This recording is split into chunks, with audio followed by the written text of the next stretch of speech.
اللهم صل على سيدنا محمد وعلى آل سيدنا محمد وبارك وسلم. الرحیم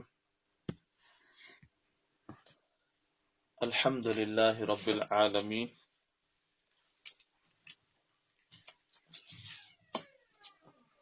والعاقبۃ للمتقین والصلاة والسلام علی سید المرسلین وعلی آلہ واصحابہ اجمعین کہ اللہ تعالیٰ کا قرب حاصل کرنے کا مختصر راستہ، شارٹ کٹ راستہ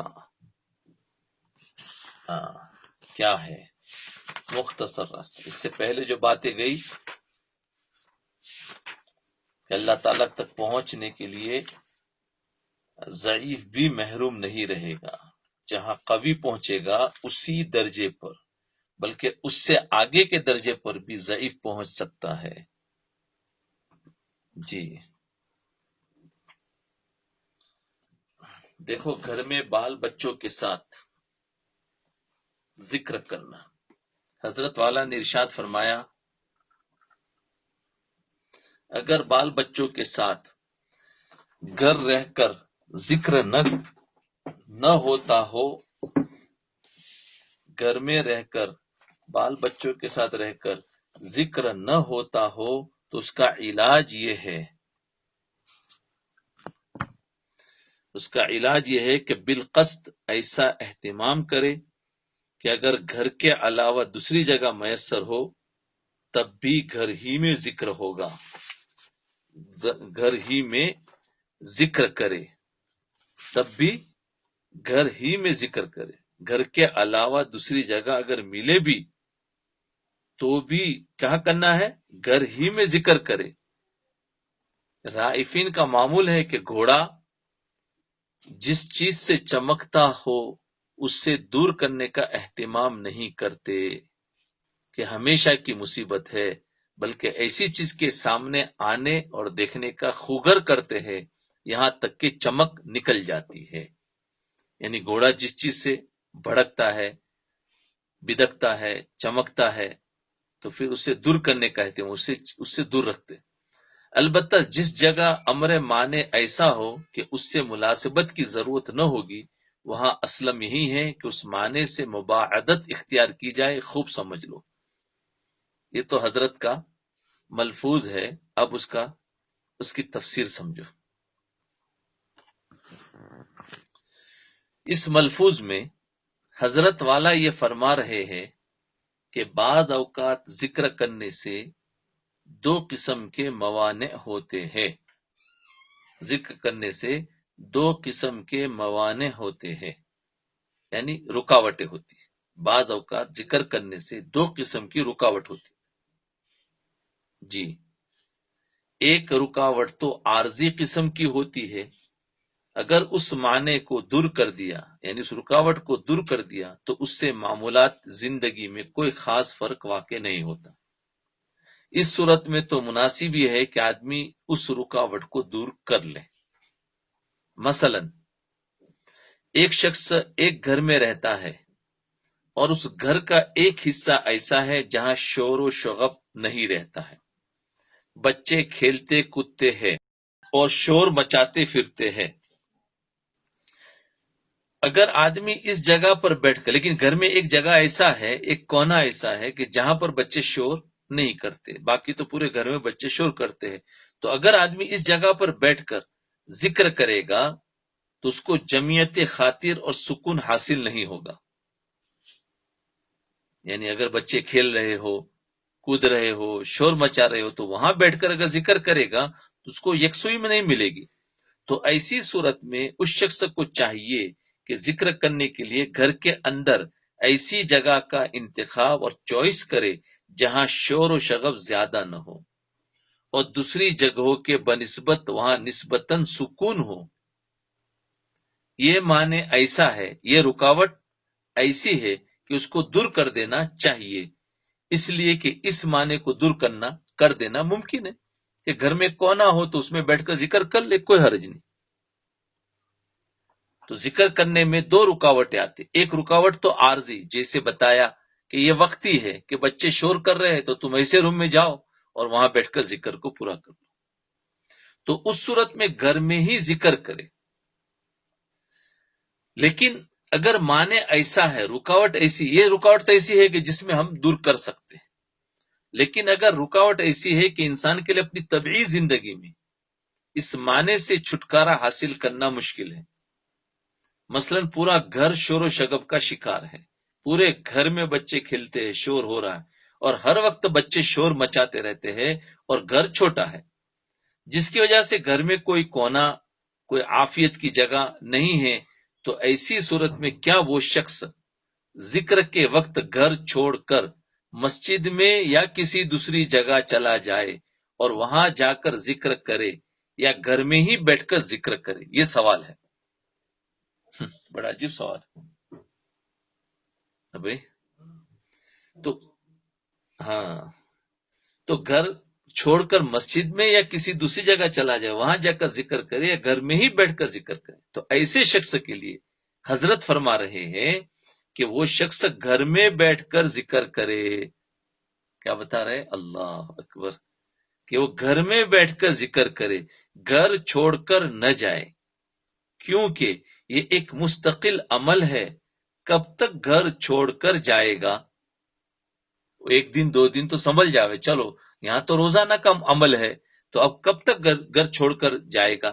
اس لیے گھر میں ہی ذکر کرے، اور نفس کو اسی تشتت کی فضا میں، یعنی وہ جو پریشانی ہو رہی ہے اسی کے ماحول میں ذکر کرنے کا عادی بنا دے۔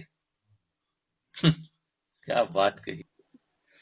اس لیے گھر میں ہی ذکر کرے اور نفس کو اسی تشتت کی فضا میں ذکر کرنے کا عادی بنائے، اور اسی پراگندگی کی فضا میں ذکر کرنے کا عادی بنائے۔ اس کے لیے مسجد میں جا کر ذکر کرنے کی ضرورت نہیں۔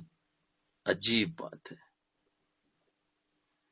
ہاں، عجیب عجیب بات بتائی، اللہ اکبر۔ دیکھو یہ بھی عام سوال ہے کہ بھائی یہ شور متا، چلو وہاں جا کر ذکر کرے، تو گھر کے کونے میں جا کر کرے تو ٹھیک ہے، لیکن گھر کو چھوڑو مت۔ گھر چھوٹا ہے یا کوئی ایسا ہے تو گھر کو نہ چھوڑے، اس لیے کہ ہمیشہ کا عمل ہے، اور اپنے آپ کو اس کا عادی بنا دے، شور ہو رہا ہو اور اپنا کام کر رہے ہو۔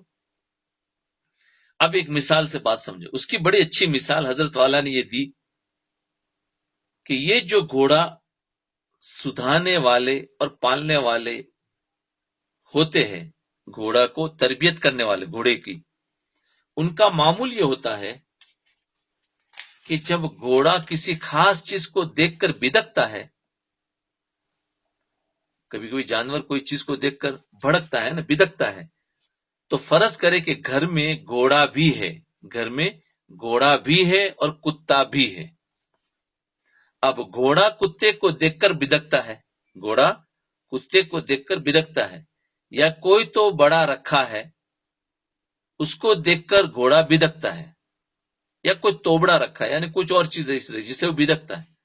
تو سائسوں کا معمول یہ ہے، گھوڑے کے پالنے والے جو ہوتے ہیں اس کا معمول یہ ہے کہ جس توبڑے کو دیکھ کر، جس چیز کو دیکھ کر گھوڑا بدک رہا ہے، تو گھوڑے کو رام کرنے کے لیے، یعنی اس کو فرما بردار کرنے کے لیے اس توبڑے کے سامنے سے نہیں ہٹاتے، اس کے سامنے سے، جس سے وہ بدکتا ہے اس کو سامنے سے نہیں ہٹاتے، کیونکہ آج وہ اس توبڑے سے بدک رہا ہے، اور تم نے تو اس توبڑے کو اس کے سامنے سے ہٹا دیا، تو کل وہ کسی اور چیز سے بدکے گا تو اس کو بھی ہٹانا پڑے گا، پرسوں تمہارے بچے کو دیکھ کر بدکے گا تو کیا بچے کو بھی گھر سے نکال دوں گی؟ وہ تو روز کی ایک مصیبت بن جائے گی۔ لہذا اس کا علاج یہ ہے کہ گھوڑے کو اس چیز سے مانوس کر لو، مانوس کر لو۔ چنانچہ وہ جو گھوڑے کو پالنے والے ہوتے ہیں تو وہ ایسی چیز جس سے گھوڑا بدکتا ہے، توبڑا ہو، کتا ہو، جو بھی، بار بار اس کے سامنے لے کر جائے گا، جس کے نتیجے میں وہ آہستہ آہستہ اس توبڑے سے مانوس ہو جائے گا، اور مانوس ہونے کے نتیجے میں پھر نہیں بدکے گا۔ تو ہم کو بھی یہی کہا کہ تم شور سے مانوس ہو جاؤ، بچوں کے شور شکب سے اس سے مانوس ہو جاؤ، پھر کیا کرو گے تم؟ یا کبھی کبھی باہر کا وہ ہوتا ہے میوزک، اس سے مانوس ہو جاؤ۔ کبھی کبھی گاڑی میں بھی ہوتا ہے، کہیں میٹاٹو میں بیٹھے ہوتے ہیں ہاں، اور کئی بس میں سفر کر رہے ہوتے ہیں، اب کسی نے میوزک چالو کر دیا، وہ چالو کر دیا، تو اس میں بھی یہ سب چیزیں آ جاتی کہ تم کیا کرو، تم اپنا کام کرتے رہو، مانوس کر لو نفس کو، اس لیے کہ سفر تو آئندہ بھی کرنا پڑے گا. تم کتنا ڈرائیور کو جا کر روکوں گے، وہ تھوڑی روکے گا، 5 منٹ کے تو روک دے گا، اب پورے سفر کے لیے تھوڑی بند کرے گا.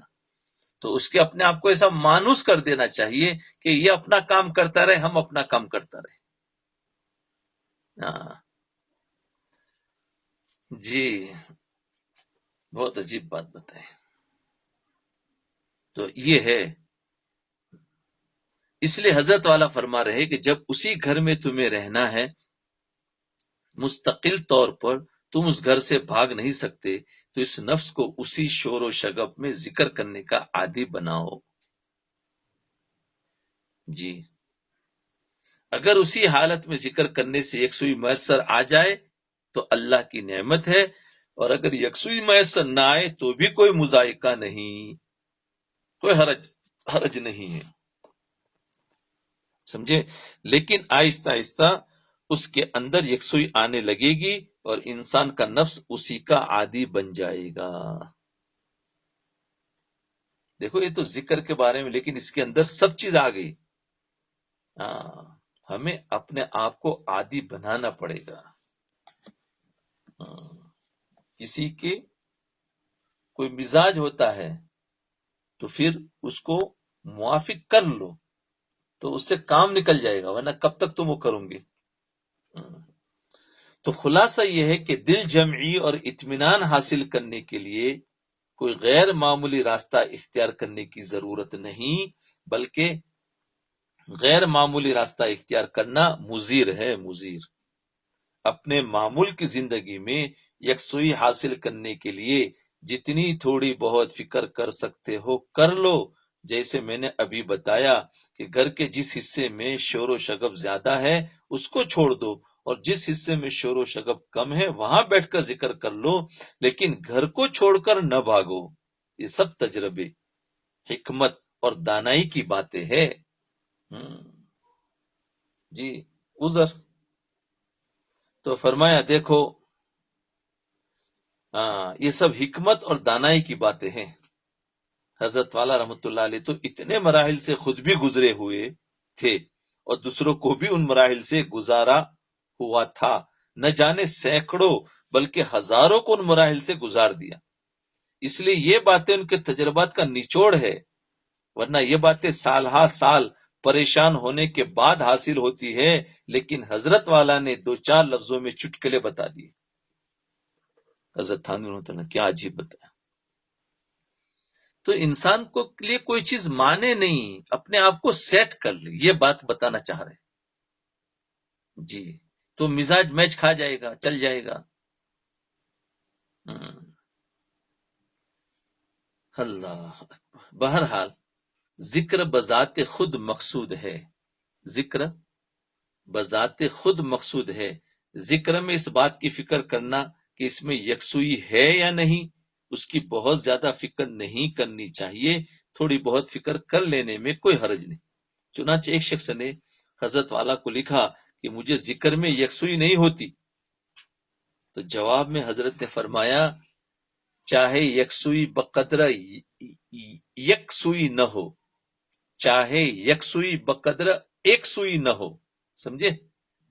چاہے یکسوئی بقدر ایک سوئی نہ ہو تب بھی ذکر فائدے سے خالی نہیں. یکسوئی پہلا یعنی وہ دھیان، اور دوسرا ایک سوئی یعنی ایک سوئی کے برابر بھی، یعنی تھوڑا سا بھی، ایک سوئی کے برابر. سمجھے؟ تو یہ بھی یک سوئی ہے اور وہ ایک سوئی، یہ یک سوئی وہ ایک سوئی. ارے سمجھے؟ چاہے یک سوئی بقدر ایک سوئی نہ ہو تب بھی ذکر فائدے سے خالی نہیں. جی، لہذا اس فکر میں مت پڑو کہ یکسوئی حاصل ہے یا نہیں. ارے جس ذات کا ذکر زبان سے جاری ہو رہا ہے اس کے انوار و برکات، اس کے فائدے انشاءاللہ حاصل ہوں گے، اور پھر رفتہ رفتہ یکسوئی بھی حاصل ہو جائے گی. حضرت والا نے ارشاد فرمایا جی حضرت والا نے ارشاد فرمایا، اب دوسرا ملفوظ ہے، زیادہ قرب لا الہ الا اللہ میں ہے، زیادہ قرب لا الہ الا اللہ میں ہے کہ یہ معصور ہے، اور دوسرے اذکار الا اللہ یا اللہ اللہ اللہ اللہ، یہ ایک ذکر تو لا الہ الا اللہ اور ایک الا اللہ ہے، ایک اللہ اللہ ہے، تو مصلحت یکسوئی کے لیے تجویز ہوتی ہے، یہ سب یکسوئی کے لیے تجویز ہوتے ہیں، واقعی تجربے سے ذکر معصور اوفق بالطباع ہے اور اس لیے انفع بھی ہے، لیکن یہ معصور جو لا الہ الا اللہ ہے یہ زیادہ مطلب اس میں یکسوئی ہوتی ہے اور زیادہ نفع دینے والا ہوتا ہے۔ الا اللہ کی تصویر، لا الہ الا اللہ، لا الہ الا اللہ۔ حدیث شریف میں بھی ہے کہ افضل الذکر لا الہ الا اللہ ہے، اور حضرت والا یہ ملفوظ 12 تسبیح جو 12 تسبیح کے سیاق میں ارشاد فرما رہے ہیں کہ 12 تسبیح میں پہلے لا الہ الا اللہ کی تسبیح پڑھی جاتی ہے، اور اس کے بعد پھر الا اللہ کی تسبیح ہوتی ہے، پھر اس کے بعد اللہ اللہ اللہ اللہ اللہ اللہ کی تسبیح پڑھی جاتی ہے، پھر اللہ اللہ اللہ اللہ کی تسبیح پڑھی جاتی ہے۔ تو دیکھا، پہلے لا الہ الا اللہ، پھر الا اللہ، پھر اللہ اللہ، پھر اللہ اللہ اللہ اللہ اللہ کی تسبیح پڑھی جاتی۔ ان تمام تسبیحات میں قرب سب سے زیادہ لا الہ الا اللہ سے حاصل ہوتا ہے،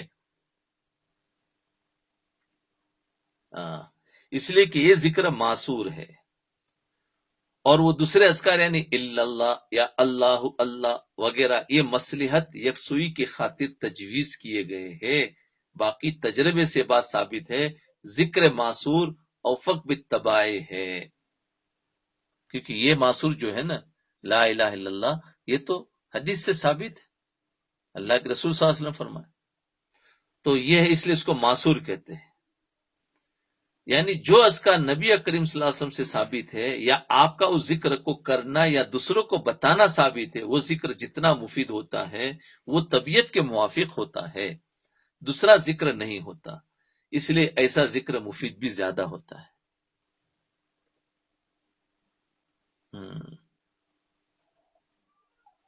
اور جو مسنون ذکر ہوتا ہے اس میں نور اور برکت بھی ہوتی ہے، جتنے وظائف اور اوراد اور معمولات وغیرہ ہے ان میں سے جو سنت کے قریب ہے اور حضور اقدس صلی اللہ علیہ وسلم سے ثابت ہے ان میں جو نور اور برکت ہے اور ان میں جو نفع ہے اور دوسرے اذکار اور اوراد میں نہیں، وہ دوسرے اذکار اور اوراد میں نہیں۔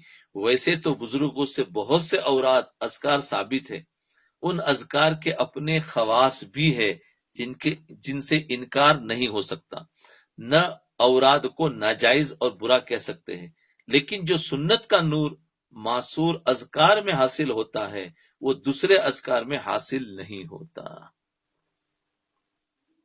یاد رکھ سنت۔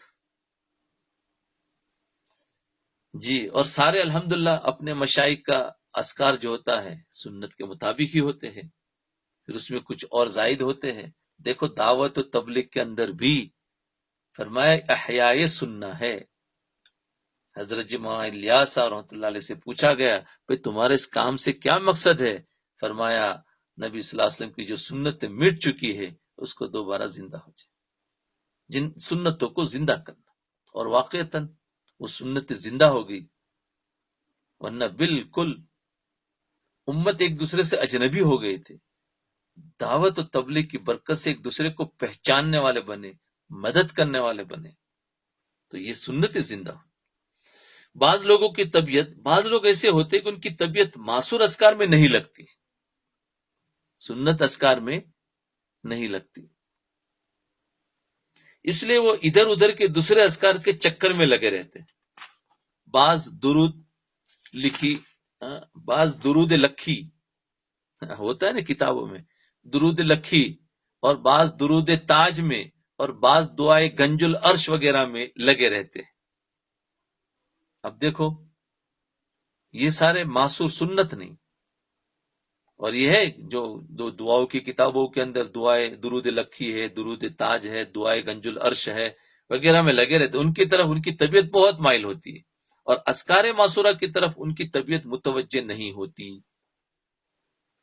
ان کی طبیعت متوجہ نہیں ہوتی۔ حالانکہ یہ غیر معصور اذکار ہے، ان میں سے بعض میں تو خلاف شرع امور ہوتے ہیں، یہ جو بتایا نا، خلاف شرع امور ہوتے ہیں، حالانکہ غیر معصور اذکار ہیں، ان میں سے بعض میں تو خلاف شرع امور ہوتے ہیں، البتہ بعض میں خلاف شرع امور نہیں ہوتے۔ مثلا حزب البحر ہے، اس میں کوئی خلاف شرع امر نہیں، اور بزرگوں کا اس کو پڑھنے کا معمول رہا ہے، لیکن جو نور ادعیہ معصورہ میں ہے، یعنی سنت دعاؤں میں ہے، یعنی جو ادعیہ معصورہ قرآن کریم سے ثابت ہے، نبی کریم صلی اللہ علیہ وسلم سے ثابت ہے، ان سے بہتر دعا کوئی نہیں ہو سکتی، ان میں جو نور اور جو برکت جو نفع ہے وہ دوسرے اذکار میں نہیں ہے۔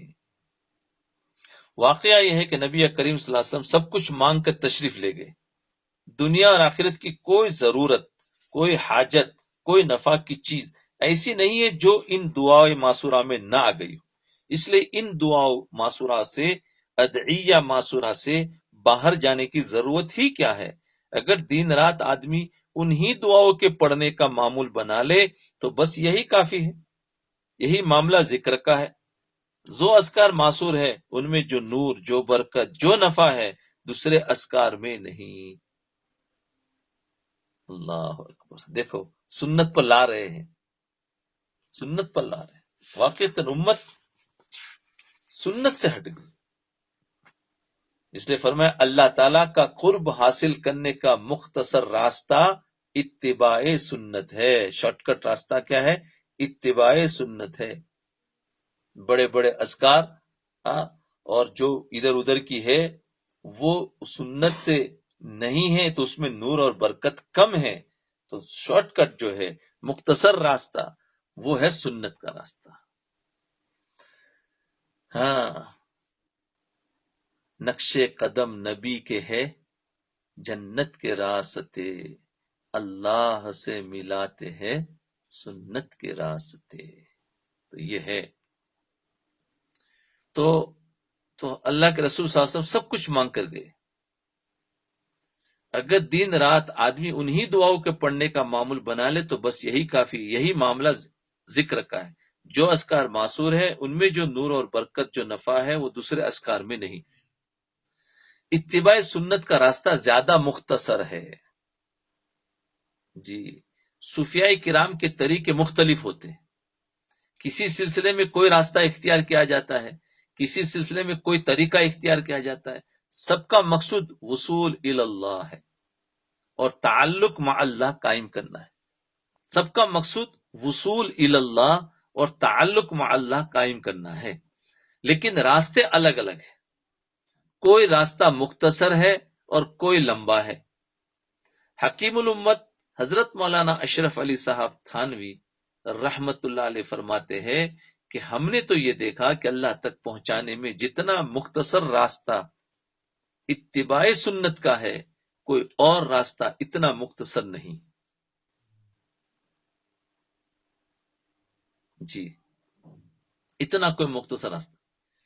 جو دوسرے راستے مجاہدات، مراقبات، ریاضتیں، اشغال، اوراد کے جو صوفیاء کرام نے تجویز کیے ہیں ان کے نافع ہونے سے انکار نہیں، اور نہ ہی ان کی تنقیص مقصود ہے، یاد رکھیں اس کی تنقیص، نقص نکالنا مقصود نہیں ہے، لیکن اللہ تک پہنچانے میں جتنا زور، زود اثر، جلدی اثر کرنا اتباع سنت کا راستہ ہے، کوئی اور راستہ اتنا زود اثر نہیں ہے، جلدی اثر کرنے والا نہیں، واقعی لا شک فی۔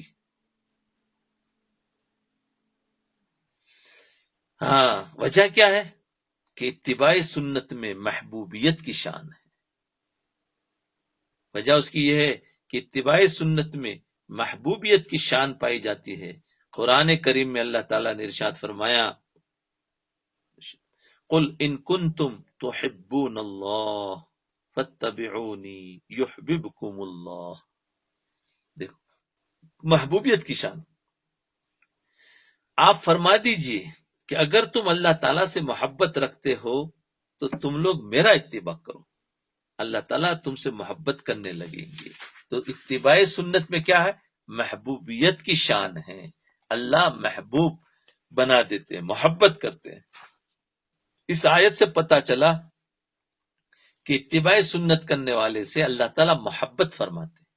یہ بات طے شدہ اور منصوص ہے کہ جو بھی نبی کریم صلی اللہ علیہ وسلم کی سنت کی اتباع کرے گا اس میں محبوبیت کی شان پیدا ہو جائے گی. اور محبوبیت کی خاصیت کیا ہے؟ محبوبیت کی خاصیت کیا ہے؟ جذب ہے، جذب، کھینچنا. سمجھے؟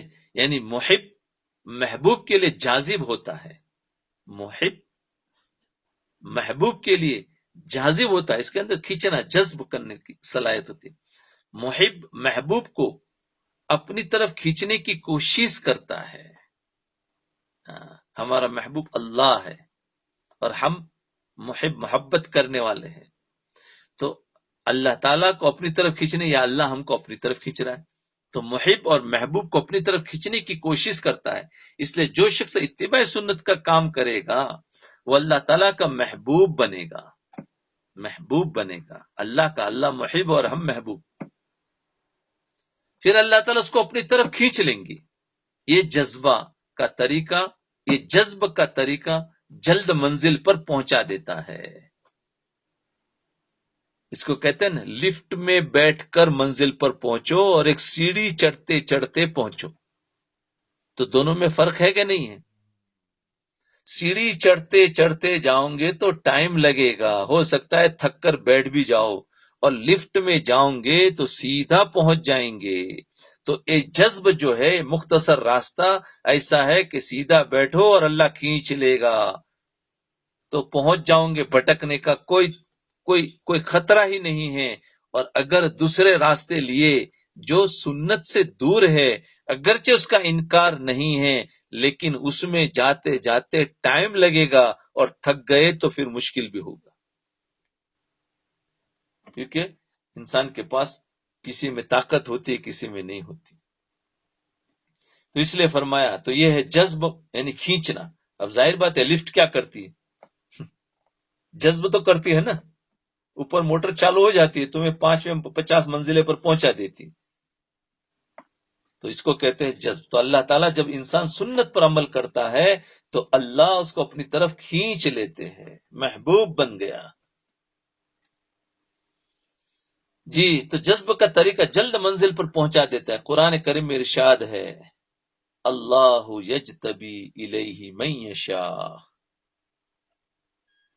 اللہ یجتبی الیہ من یشاء، یعنی اللہ تعالیٰ جس کو چاہتے ہیں اپنی طرف کھینچ لیتے ہیں، جس کو چاہتے ہیں اپنی طرف کھینچ لیتے ہیں. اتباع سنت کی لفٹ میں بیٹھ جاؤ پھر اللہ اس کو اپنی طرف کھینچ لیں گے.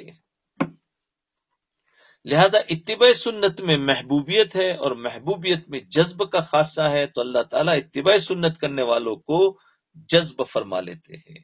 اس کے نتیجے میں راستہ جلد قطع ہو جاتا ہے، راستہ جلدی لپیٹ دیا جاتا ہے. تو یہ ہے. اور سنت کا بہت پہلے ہم نے پڑھ لیا ہے، انشاءاللہ آئندہ دوبارہ، تاکہ ہم وہی مختصر راستہ، شارٹ کٹ راستہ اللہ والا اختیار کر لے. تو سنت کے دوبارہ جب ہم پڑھیں گے تو انشاءاللہ دوبارہ ہمیں جذبہ پیدا ہوگا سنت پر عمل کرنے کا. حضرت والا نے ایک ہی واقعہ لکھا ہے. ایک بادشاہ اپنے قلعے کی برج میں بیٹھا تھا، نیچے سے ایک بزرگ گزر رہے تھے. بادشاہ کے دل میں خیال آیا کہ ان بزرگ سے کچھ استفادہ کرنا چاہیے.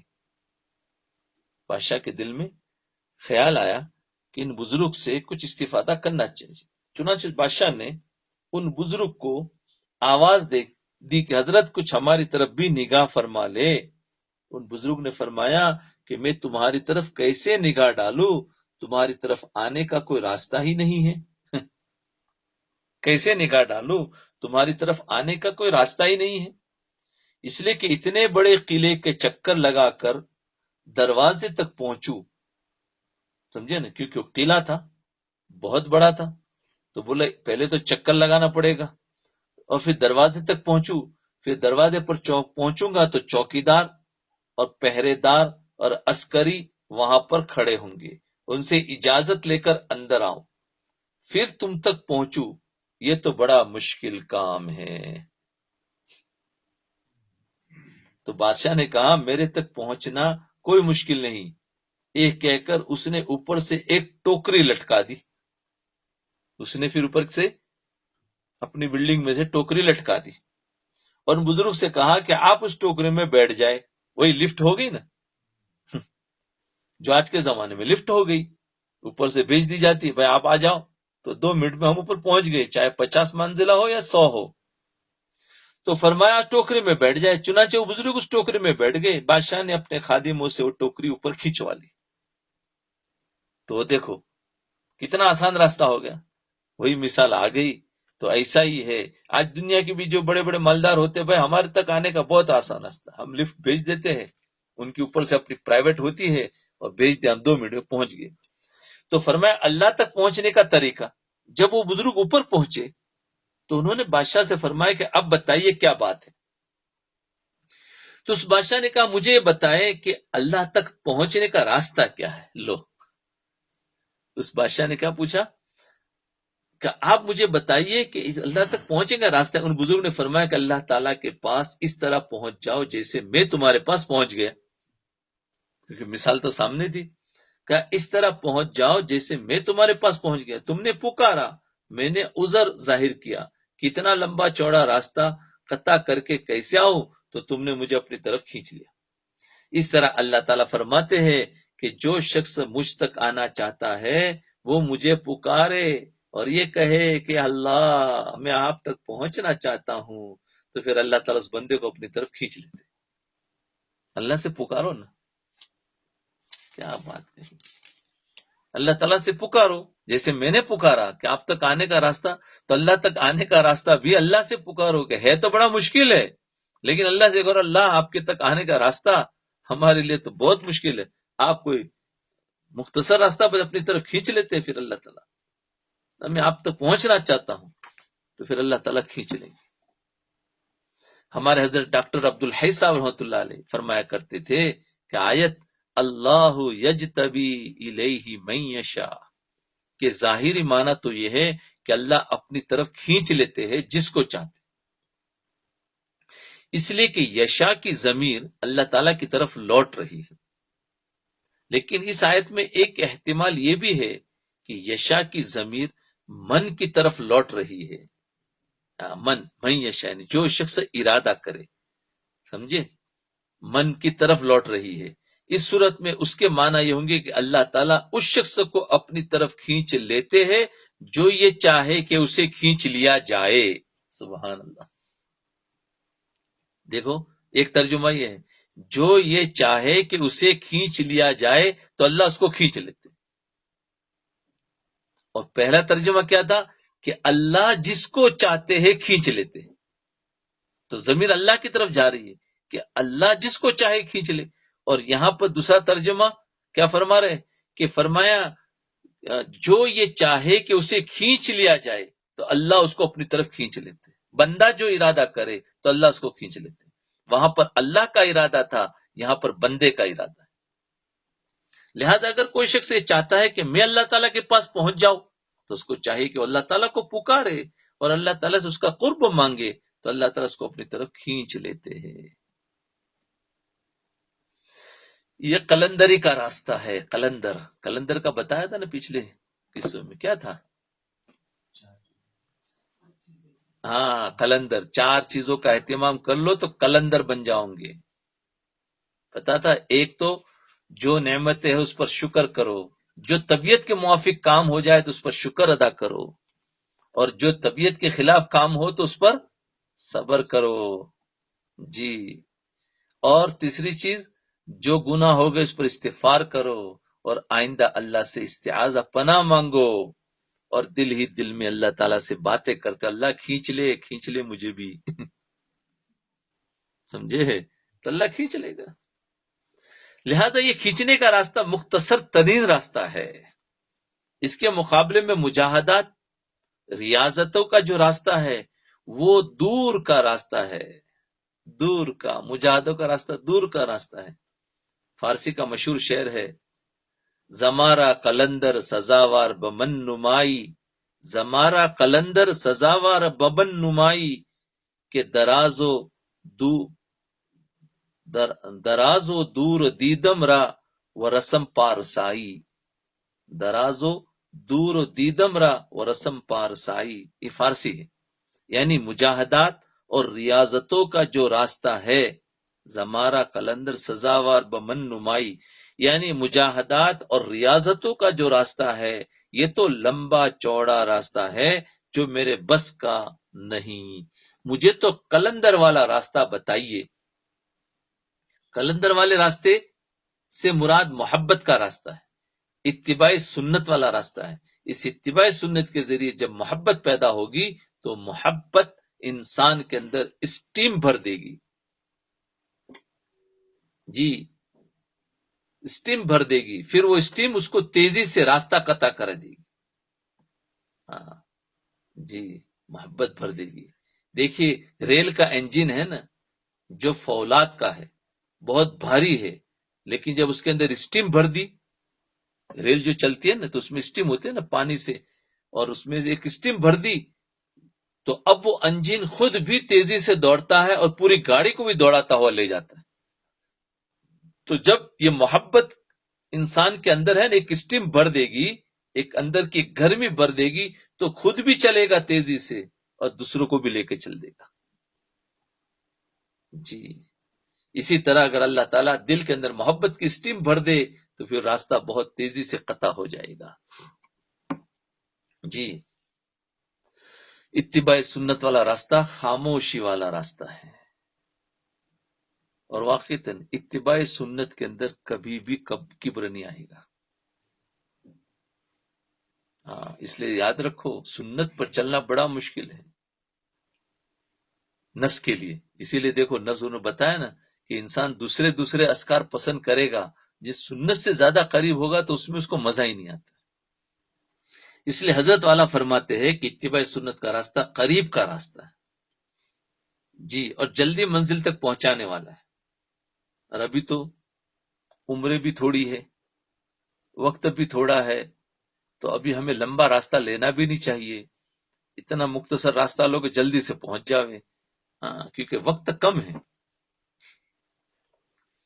البتہ اس راستے میں شور و شغب بھی نہیں، ہاں جس کی وجہ سے دیکھنے والے کو پتہ بھی نہیں چلتا کہ یہ شخص کوئی لمبا چوڑا راستہ قطع کر رہا ہے۔ مثلا اگر کوئی شخص بیٹھا ذکر و شگر میں مصروف ہے، سمجھے نا، ذرا زور زور سے ضربے لگا رہا ہو اور کچھ بھی کر رہا ہو، یا مراقبہ کر رہا ہے یا چلا کاٹ رہا ہے، تو دیکھنے والے کو بھی پتہ چل جاتا ہے کہ یہ کچھ کر رہا ہے، دیکھنے والے کو پتہ چل جاتا ہے یہ کچھ کر رہا ہے۔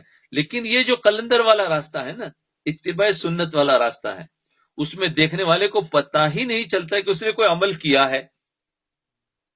جیسے بتایا تھا نا مبتدی اور منتہی، یہ لفظ یاد رکھو ذرا کہ مبتدی اور منتہی دونوں کا عمل ایک جیسا ہے، تو وہ قلندر ہے جو اندر اندر طے کر رہا ہے، اتباع سنت کی زندگی اس کے اندر آ گئی ہے، کھیل رہا ہے، باتیں کر رہا ہے، ہنس رہے ہیں، کام کر رہے ہیں، سب کچھ ہے، تو یہ قلندر ہے۔ خاموشی ہے نا اس میں، پتہ نہیں چلتا نا کسی کو، تو وہ کہہ رہا تو در فرمایا دیکھو، تو یہ جو قلندر واسطہ راستہ ہے اتباع سنت والا راستہ ہے، اس میں دیکھنے والے کو پتہ ہی نہیں چلتا کہ اس نے کوئی عمل کیا ہے۔ مثلا ایک شخص نے مسجد سے نکلتے وقت بایاں پاؤں باہر نکال دیا، تو اب کسی کو کیا پتہ چلا کہ اس نے کیا عمل کیا، لیکن اتباع سنت کے ذریعے اللہ تعالیٰ کا قرب حاصل ہو گیا۔ اب بتاؤ اس میں کون سا تکبر آئے گا؟ اب دائیں پیر سے داخل ہوا، بائیں پیر سے نکلا، اتباع سنت ہوئی۔ اب بتاؤ یہ اتنا خاموش عمل ہے اس سے کس کو کیا پتا چلے گا؟ لیکن یہ اللہ تک پہنچ گیا اتباع سنت کی وجہ سے. سبحان اللہ، سبحان اللہ، عجیب. دیکھو اب ایسے ٹوائلٹ میں کوئی گیا لیفٹ پیر سے، دعا پڑھ کے گیا، باہر آیا، دعا پڑھی، ابھی عمل ہو گیا، اب اس سے کوئی تکبر آئے گا؟ یہ اتباع سنت ہو. اور کتنا خاموش کہ کسی کو کچھ پتا نہیں چلا کہ کیا کیا. وہ تو بولا اندر جا کر ٹوائلٹ میں جا کر آ گیا، حالانکہ یہ جا کر آنے میں اللہ کا قرب اس کو مل گیا، محبوبیت مل گئی. ٹوائلٹ میں جا کر صرف باہر آنے پر محبوبیت مل گئی. میرے آقا میرے مدنی کے طریقے پر گیا ہے. تو فرمایا اللہ تعالیٰ قرب حاصل ہے. جو ہوا کا جھونکا آیا اور اس پر آپ نے دل میں کہہ دیا اللہم لک الحمد ولک الشکر. اب کسی کو پتہ بھی نہیں چلا کہ کیا سے کیا ہو گیا اور کہاں سے کہاں پہنچ گئی. ایک لمحے میں اللہ تعالیٰ کی اہم عبادت انجام پا گئی اور وہ ہے شکر کی عبادت. اب بتاؤ کتنی بڑی عبادت ہوگی، کتنا خاموش اتباع سنت میں شکر ادا کر دیا. سبحان اللہ. دیکھو کیسی مثال دے رہے. اتباع سنت خاموش راستہ ہے، کچھ پتہ نہیں. اور آج کل طبیعت کا شور شگف ہو، ذرا گانا ہو، نعت ہو، ہے کہ نہیں؟ اب عیدی میلاد چل رہی ہے نا، بولے کیا ربیع الاول کے دن چل رہے ہیں نا، تو جگہ جگہ پر ہے نا شور ہو رہا ہے، پتہ نہیں جمع ہو رہے ہیں، کچھ شور کر رہے ہیں، کچھ نعتیں پڑھ رہے ہیں اور پتہ نہیں کیا کیا کرے. سب شور والا راستہ ہے. تو لوگوں لگتا ہے کچھ کرنا ہے. حقیقت میں اتباع سنت تو یہ ہے کہ خاموش راستہ ہے. یہ سنت کا راستہ نہیں ہے. لوگوں کو بیچاروں کو دھوکہ لگ گیا ہے کہ ہم سنت پر عمل کر رہے ہیں. یہ تو عام پبلک بھی کرتے ہیں. آپ چرچ میں جاؤ تو وہاں پر شور، مندروں میں جاؤ تو وہاں شور ہو رہا ہے. اب ہمارے پاس بھی شور ہو رہا ہے. تو ہمارا راستہ ایسا ہے کسی کو تکلیف نہ پہنچے اور اللہ تک پہنچ جاؤ.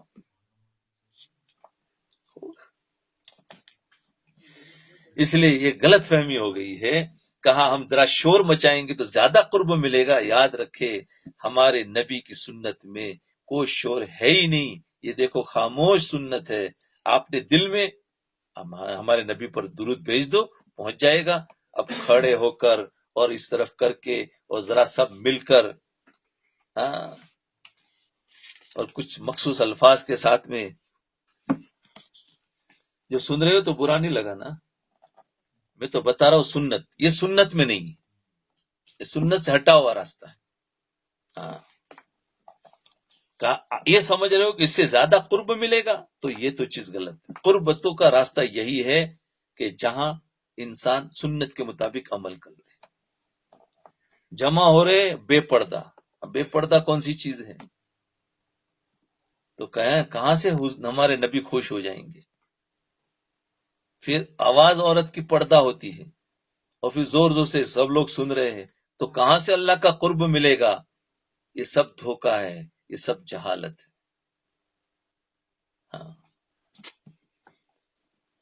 جی بہرحال اتباع سنت کا راستہ 49 ہو گیا. چلو انشاءاللہ دوسرا کل کریں گے.